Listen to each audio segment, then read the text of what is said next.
Up next, new crime scene photos released in the Oscar Pistorius case, and we were the 18th state to go smoke-free.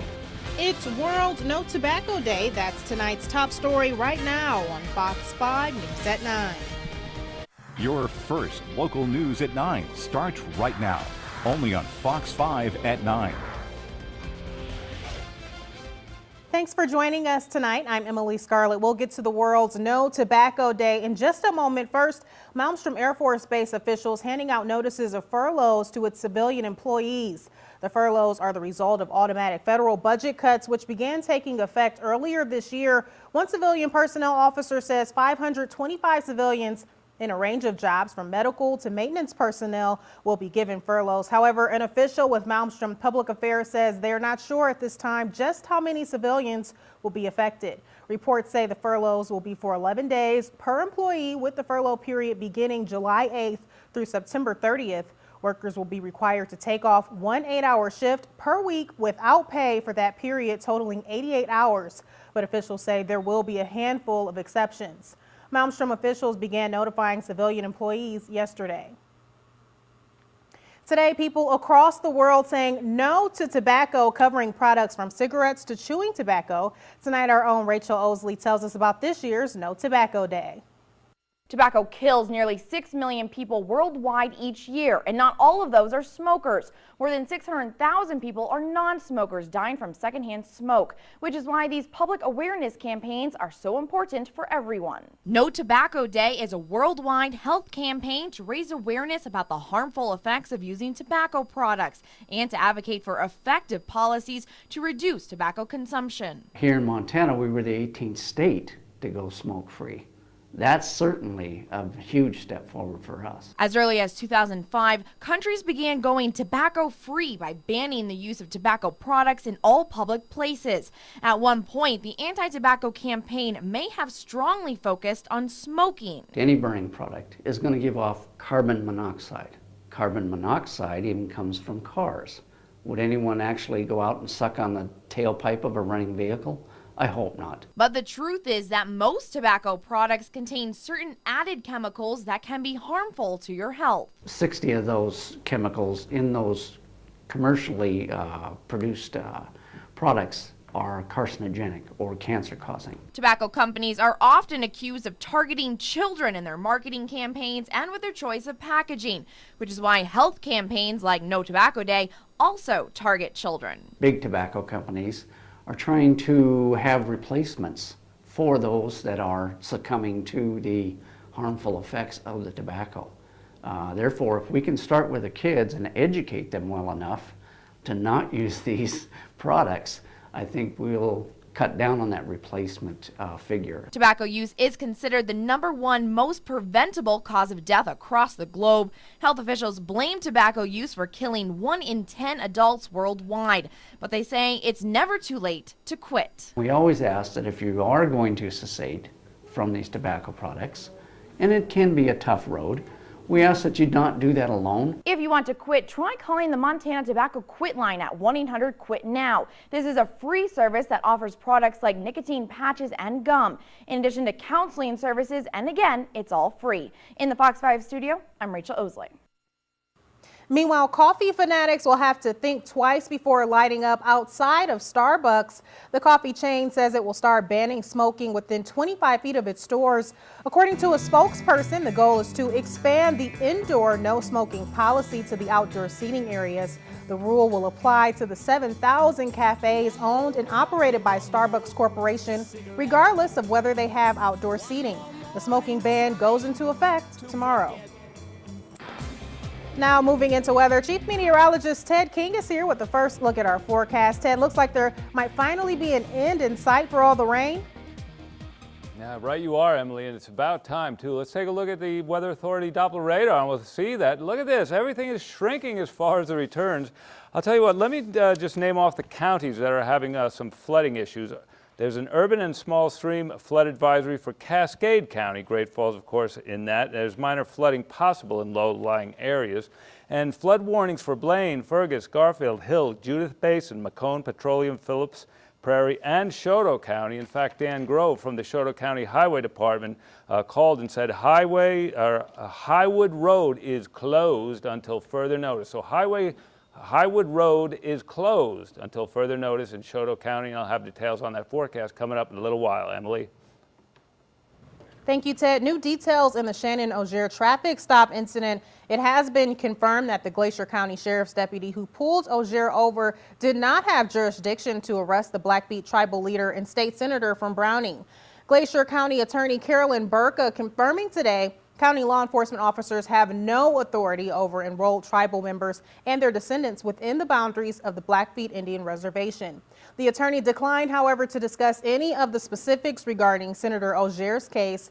Auger was pulled over by a Glacier County deputy Sunday night 9 miles west of Cut Bank when he told the deputy that he had no jurisdiction and drove off. The Glacier County Sheriff's Office says the senator was impaired and there was an overwhelming odor of alcohol. The Blackfeet Indian Reservation has not yet commented on the matter.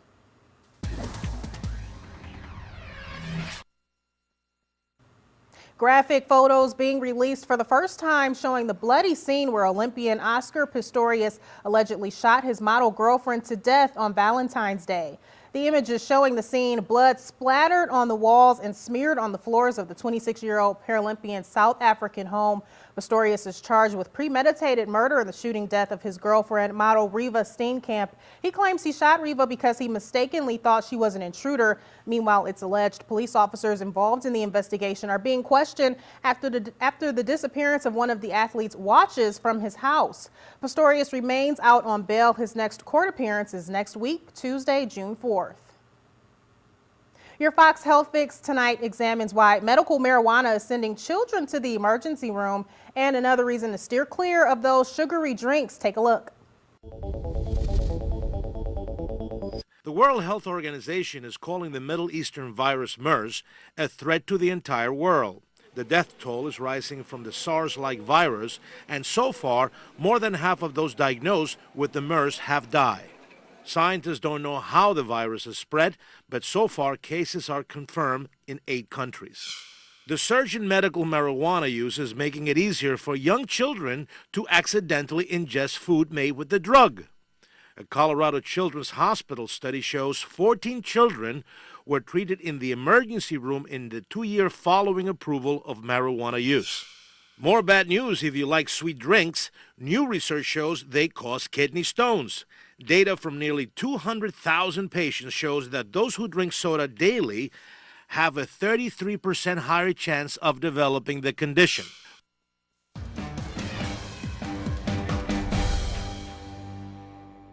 Already this year, southwestern Montana has seen multiple wildfires, including the recent Rumsey Gulch fire, which burned near Phillipsburg. Despite the early fire, wildfire forecasters say they expect an average wildfire season for the region. Just weeks ago, the Rumsey Gulch fire burned a total of 5 homes and almost 350 acres of land. High winds and dry conditions helped fuel that fire and other fires in the area. Due to extreme drought conditions, meteorologists say southwestern Montana should be on high alert. The extreme drought that persists over southwest Montana is expected to continue and actually expand in coverage to include areas as far west and north as possibly Missoula, and then maybe also extend into central Idaho as well. According to Henry, the 2012 wildfire season was the worst since 1919 in the northern Rocky Mountain region. Almost 1.5 million acres were burned. Forecasters don't expect this season to be as severe. They expect around 240,000 acres to burn, but that depends on the main factors that ignite wildfires. The 2 main factors that impact our fire season is lightning and then what happens with our temperature and precipitation in July, and also carry over into August as well. If it's very hot and very dry, then the vegetation is a little bit drier than normal, and our main starter of fires across western United States is lightning.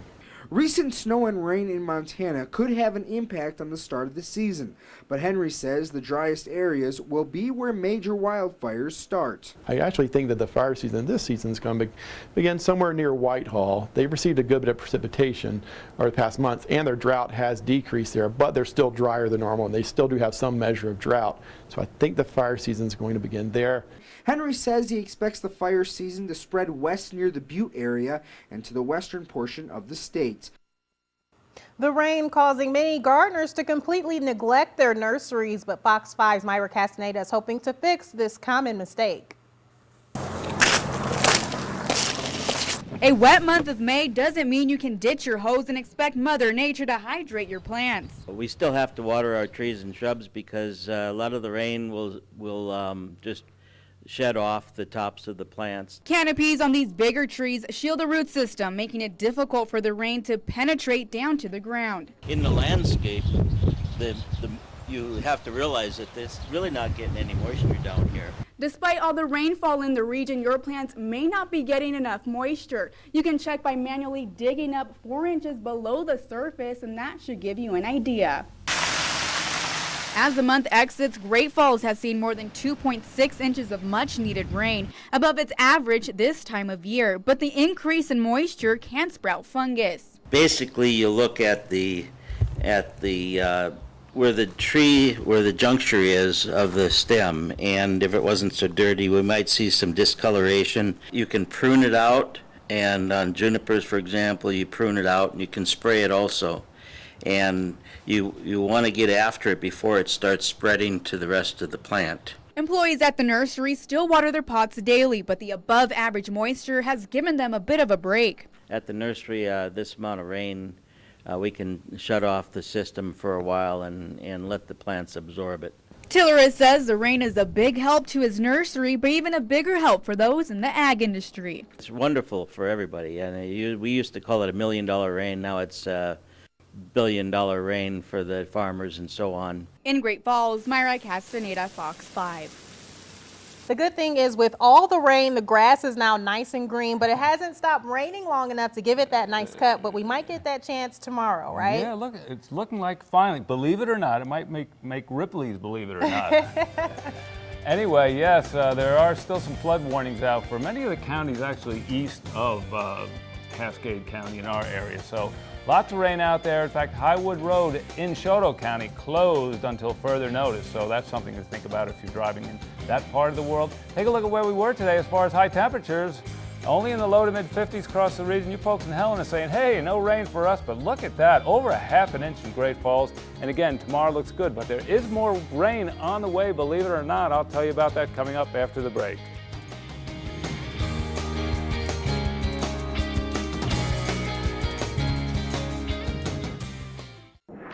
Your Weather Authority forecast continues right now on Fox 5 at 9.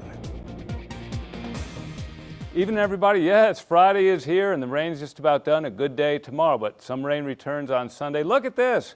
Rain shrinking in coverage all across the region. That's going to be the story. The rain will end overnight. 47 Great Falls right now, 51 Helena. Grab the jacket if you're heading out. Look at it all across the state. That rain shrinking in coverage, and that will be the story for tomorrow. And our next weather maker, this is the next one coming on Sunday. As this storm departs, this one will arrive here Sunday. Look at this, high pressure just down to our south and west will flex its muscles, give us a good looking day coming up for tomorrow. So here's a forecast for central Montana tonight. That rain will end. There'll be some fog towards morning with lows in the upper 30s to around 40. And then for tomorrow, have at it, a nice day. Maybe even more sun than depicted here with temperatures from around 60 in the cooler communities, lower 70s elsewhere. Rocky Mountain front tonight, rain will end. Maybe some fog towards morning. Nice day tomorrow with temperatures near 70.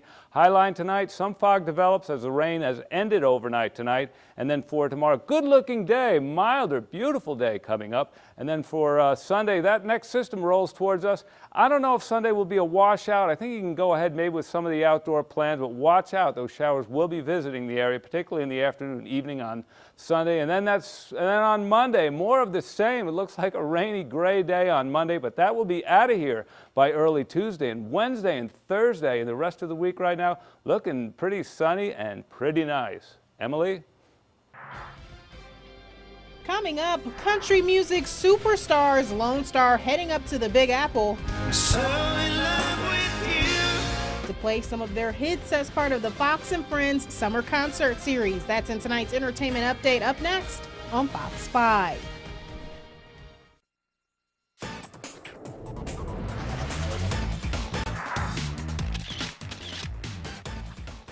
The revolving door just keeps on turning at the judges' table for American Idol. Plus, a clean slate for the Idol now that the divas have made their exit. An Oscar winner relapses back into drugs, and a grumpy cat heads to the big screen in tonight's entertainment update.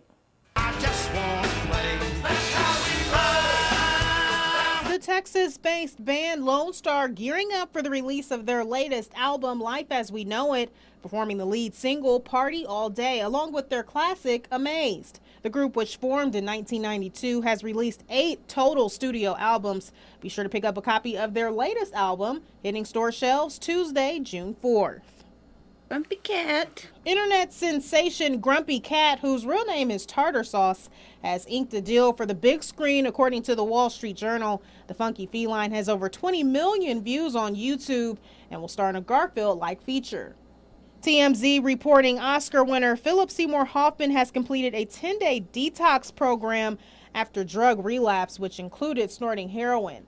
Hoffman will be seen next in November's Hunger Games: Catching Fire. Robert Rodriguez's trailer for Machete Kills is out. The cast includes Charlie Sheen, Danny Trejo, Michelle Rodriguez, Sofia Vergara, Amber Heard, Lady Gaga, Antonio Banderas, Jessica Alba, and Mel Gibson. The movie hits theaters September 13th. And People magazine reporting Mariah Carey will be leaving the judges' table of American Idol and will begin a world tour. The singing sensation was on for just one season. There were rumors of a feud with fellow judge Nicki Minaj and a business fallout with another judge, Randy Jackson. Carey joins Jackson and Minaj in leaving the show after the season. No word yet on if Keith Urban will be back. Thank you, Lord. And that's your entertainment update. The second annual Falls Challenge kicks off tomorrow in the Electric City with participants of all ages eligible to compete. And Fox 5's Elise Jesse caught up with one athlete who defies the stereotype of your typical competitor. Some people like to get their workout on a treadmill or on a machine like this, but for some people in Great Falls, they like a little bit more of a challenge. The second annual Falls Challenge race kicks off tomorrow morning. We caught up with one woman who completed the race last year, and she's back at full force this year. We ran through the tires like they do for football practice. We had to weave in and out of poles and in, under and over things and crawl under ropes, climb over the cargo net. I'm excited. It should be a lot of fun again. While your health will gain an advantage from this unique challenge, a nonprofit organization here in the Electric City will benefit as well. Crime Stoppers wanted to bring something to the community that was a family-friendly type of event. So we kind of got together, they got together with the Peak, and we came up with an obstacle course. Obstacle course lovers can register up until race time at 11 a.m. on Saturday morning. And for those of you who are still debating whether or not to compete, Mary has a few words for you. Try it, you'll love it. It's just fun, a little bit of competition. It's not really a stiff competition. Everybody cheers everybody else on, and it's just fun to try and do something different and challenge yourself. For more information on the Falls Challenge, go to our website at kfbb.com. For Fox 5, I'm Elise Jesse. All right, Tom Purvis joins me now for Sports. Tom, more news from Carroll today. Yeah, that's right, Emily. Yesterday, we told you that Carroll's track and field cross-country coach had stepped down. Today, they filled the position. More coming on that. Plus, Mac Bignell, the 8-man All-Stars, has a lot of the Bobcats in his blood. More on his story when we're back. The Chester game comes to motion, he just willed the ball into the end zone. He's that kind of a ball player. I think it's been very beneficial that Harry spent the last year with Matt. They're kind of on the same page as far as recruiting wise. The Saints down a track and field cross-country coach yesterday, but they've got one again today. And he's a Cats recruit, he's an 8-man All-Star, and it runs in the family for Mac Bignell. All that and more next on Fox 5 Sports. Total sports coverage. Fox 5 Sports starts right now. Hey, welcome to Fox 5 Sports, everyone. I'm Tom Purvis. It didn't take long for the Carroll Saints to take care of another coaching vacancy, promoting track and field assistant Harry Clark to head coach, cross-country coach as well. He takes over for Matt Morris, who resigned yesterday. Derek Opina with more on that story. Well, Tom, it didn't take quite as long as the search for the next basketball coach, but nonetheless, Carroll College announced today that Harry Clark would be named the next cross-country coach and only the second track and field coach in the program's short history. Harry Clark will take over for two programs that are still fairly new. Matt Morris started the 3-year-old track and field program from scratch, and cross-country is going on its 7th year. Matt's it was going to be a tough act to follow. I think it's been very beneficial that Harry spent the last year with Matt. They're kind of on the same page as far as recruiting wise. This last year, both programs found success never before seen in Carroll's history. The men and women's cross-country teams swept the Frontier Conference titles. For the women, it was their 3rd straight and they finished 5th at nationals. For the men, it was their first title and at one point ranked 15th. Track and field crowned 3 national champions this year. Easton Patton accounted for 2 of them. Kathleen Mulligan was the outdoor triple jump champion. I am very excited to be part of the program. So I'm just going to keep going where we've been going in the right direction. Gave me the keys of the Ferrari. I just want to keep fueling it up. But Harry also has some talent on the way, including 2-time AA state pole vault champ Tara Cundiff. Morris recruited a lot of kids and we're all excited to work with him, so I think it just comes as a big surprise for him to step down. But I think Harry Clark will fill his place really good. Coach Clark knows the task ahead of him is not easy, but nonetheless, he's ready for the challenge. I've been doing this job for a long time, and I'm very happy and excited for a new challenge for me to be a head coach. Well, Matt Morris was definitely a widely popular guy, but Harry Clark was just as loved too. He's got a great group of kids to work with now. He's got some good incoming talent as well, so the future of the program still looks bright. In Helena, Derek Opina, Fox 5 Sports. And the 8-man All-Star game for football happens tomorrow in Butte and Drummond. Quarterback linebacker sensation Mac Bignell will of course be a part of the game. Bignell has already been recruited to play for the Cats, and as Jeff Eberly tells us, it runs in the family. Some of Montana State's greatest players were walk-ons. Not having things handed to you drives kids to work hard. And that's true for Drummond's Mac Bignell, who will be a preferred walk-on at MSU in the fall. It's going to motivate me. It's going to affect me a lot. His teammates and coaches noticed how valuable Mac was to the Trojans this past season. The greatest thing about Mac is his heart. You know, we had ball games that the Chester game comes to motion. He just willed the ball into the end zone. He's that kind of a ball player. Mac is one heck of a player, and we see him working out there hard and doing everything he can do. Just makes you want to play better. You just kind of feed off of him. There's something special about Class C players like Mac. They were born to work hard in any setting. A lot of the Montana kids, and this is very true for Mac, I think the first words they learn are mama and maybe dada or something, but then it's chores. So Mac's been working out in the field since he could probably walk.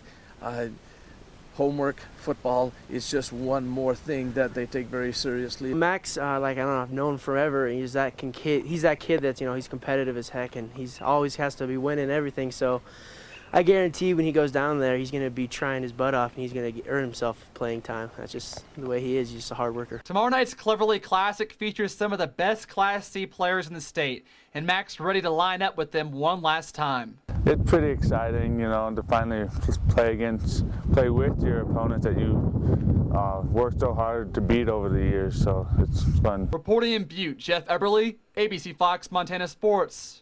Hey, if you're a big 3-on-3 basketball fan, then perhaps you're participating in the famed Great Falls 3-on-3 tournament, the Spring Fling Hoops Thing, the 19th annual here in the Electric City. Over 200 teams filled with people of all ages and even from surrounding states will be competing in the day-long event put on by the Alliance for Youth. And with the action taking place on 36 courts, you're sure to see plenty of entertaining basketball. We've got some Bobcat alumni that are playing this year. I think some Western Montana alumni that are playing. I think U of M alumni, and of course our local star, Buck Merriweather, has played in the event every year since its inception. So really just a fun time. It promotes physical activity. And the other thing that we really strive for at the event is to promote good sportsmanship. Especially in our younger divisions, we really feel like if we can instill that value at a young age, it carries on and just transcends across so many areas of their lives and helps them out. It's all for sports. We're back after this. Well, I must say, I'm looking forward to some time in the sun for Saturday. Have a great weekend. We'll see you next week.